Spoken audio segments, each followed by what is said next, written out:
पति पत्नी की अनोखी कहानी, रिश्तों में समझदारी। मुझे पहले लड़के की तस्वीर दिखाओ माँ, फिर मैं फैसला करूंगी हाँ या ना का। माँ ने रीता की तरफ देखा। अच्छा, हम तुम्हारे लिए क्या अच्छा लड़का नहीं देखेंगे? रीता गुस्से में बोली, माँ बस लड़का देखना है मुझे, उसकी तस्वीर मंगवा ले या लड़के को यहीं बुला ले। माँ ने डांटा, पागल है, शर्म नहीं आती, चल दफा हो जा। अपने कमरे में बाबा भी आ गए। क्यों डांट रही हो मेरी बच्ची को? रीता बाबा के पास गई और जाकर कहने लगी, बाबा मुझे लड़का देखना है। बाबा ने मुस्कुराकर कहा, हाँ बेटी, तुम्हारी मर्जी से करेंगे शादी, कल मैं उसकी तस्वीर मंगवा लूँगा। लड़के का अपना होटल है, पढ़ा लिखा है, प्यारा है, लेकिन रीता को तो लड़का देखना था। लड़का तो प्यारा है। रीता ने हाँ कर दी। 10 दिनों में ही रीता की शादी हो गई। रीता का हमसफर सुशील अरेंज मैरिज थी। न कभी मुलाकात हुई, न कभी कोई बात, कभी एक दूसरे को मिले भी नहीं।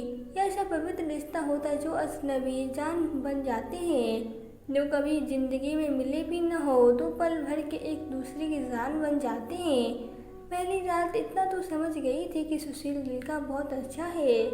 रात भर मोहब्बत भरी बातें होती रही। जिंदगी अपनी असल मंजिल की तरफ मुड़ गई थी। वक्त गुजरने लगा। रीता के भाई की शादी थी। रीता 4 महीने की प्रेग्नेंट भी थी। रीता ने सुशील से कहा, मुझे भाई की शादी में जाना है। सुशील ने रीता के पास बैठकर बोला, रीता, डॉक्टर ने आपको लंबी यात्रा करने से मना किया है, इसलिए मैं कोई रिस्क नहीं लेना चाहता। मैं नहीं इजाज़त दे सकता शादी में जाने की। रीता को बहुत गुस्सा आया। सुशील, पागल हो गए हो क्या? मेरे भाई की शादी और आप कह रहे हो कि नहीं जाना? आप मुझे कार में बैठाकर आराम से छोड़कर आ जाए। बस सुशील ने रीता का हाथ पकड़ा।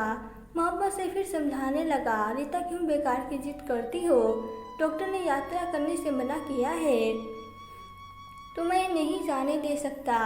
तुम लापरवाह हो जाती हो और मैं तुमको किसी के भरोसे छोड़ भी नहीं सकता। इतना कहकर सुशील कमरे से बाहर चला गया। रीता रोने लगी। रीता ने अपनी माँ को फ़ोन किया।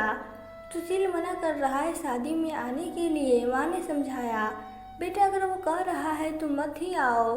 लेकिन रीता भाभी जिद करने लगी, क्यों नहीं आने दे रहा है? सुशील, हमारी बहन को वो रात को आए।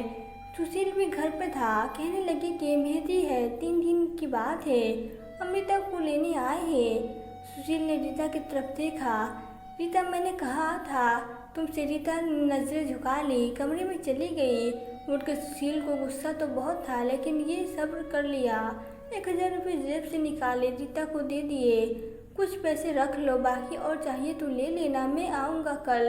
रीता बहुत खुश थी। सुशील ने अपने सीने से लगा लिया, रीता को अपना ख्याल रखना। रीता शादी में चली गई।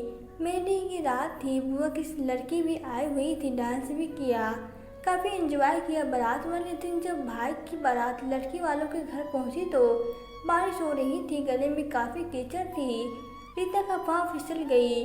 गिरते ही उसके पेट में दर्द होने लगा। रीता जोर जोर से रोने लगी। जल्दी से रीता को अस्पताल ले गया।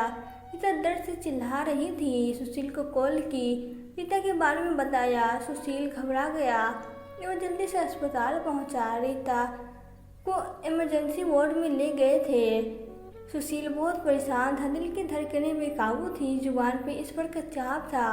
बाकी सब लोग शादी की खुशियों में मगन थे, लेकिन यहाँ सुशील परेशान खड़ा था। कुछ देर बाद डॉक्टर कमरे से बाहर आए। उन्होंने सॉरी कहते हुए बताया, आपका बच्चा मर चुका है। सुशील बेजान सा होकर कुर्सी पर बैठ गया है। भगवान से हिम्मत मांगकर जल्दी से वार्ड में गया। रीता रो रही थी। सुशील को देखकर मुंह मोड़ लिया। सुशील पास बैठ गया, सर पर हाथ फेरने लगा। अच्छा चल चुप हो मेरी जान, रोना बंद कर, बस ऊपर वाले की मर्जी थी। रीता फूट फूट कर रोने लगी। सुशील, मुझे माफ़ कर दे, मुझसे गलती हो गई। सुशील ने आंसू से भीगी हुई पलकों को छुपा लिया। अरे बस बस मेरी जान, रोते नहीं, बस ऊपर वाले की मर्जी थी, चुप हो जाओ। रीता खुद को गुनहगार समझ रही थी, अपने बच्चे और सुशील का। सुशील समझाने लगा, रीता का सर अपनी गोद में रख लिया। चुप हो जाओ मेरी सोनी, सोनी रो मत, अब देख मैं तेरे पास हूँ। रीता को लेकर घर चला गया। शादी खत्म हुई। सब लोग आ गए। रीता का हाल पूछने। रीता खुद पर इल्जाम दे रही थी। मुझे रोका था सुशील ने माँ, लेकिन मैं जिद करती रही। शादी में जाना है। अगर मैंने इनकी बात मान ली होती तो आज साथ में अपना बच्चा न खोती। सुशील समझ रहा था कि रीता दिल ही दिल में खुद को कसूरवार ठहरा रही है, इसलिए सुशील प्यार से समझा रहा था रीता को, अरे पागल है, खुद को परेशान न कर, ऊपर वाले की मर्जी थी ना, ऊपर वाले ने चाहा तो हमें फिर से औलाद जरूर देगा। इधर सुशील की आंखों में देख रही थी। सुशील आप इतने अच्छे हैं, मुझे डांटा नहीं, आपने कुछ कहा नहीं। सुशील ने लंबी सांस ली, मुस्कुराकर बोला, जब तुमने मेरी बात मानी ही नहीं थी तो रीता अब कुछ कहने का क्या फायदा। रीता समझ रही थी सुशील का खामोश गुस्सा। 1 साल बाद फिर ऊपर वाले ने उनको बेटा दे दिया। सब बहुत खुश थे। सुशील बाहों में उठाकर झूमने लगा अपने बेटे को। रीता बेड पर लेटी सुशील की आंखों में बेटे की मोहब्बत से निकले आंसू देख रही थी। जिंदगी में अच्छे दिन आते हैं, लेकिन अक्लमंद वही होता है जो खुद को हालात में ढाल लेता है। अगर मेरी कहानी किसी एक कोई दिल में भी घर कर गई तो मेरा मकसद पूरा हो जाएगा। आजकल छोटी छोटी बातों पर घर उजड़ रहे हैं, अगर थोड़ी बर्दाश्त कर ले तो ऐसे घर ना उजड़े।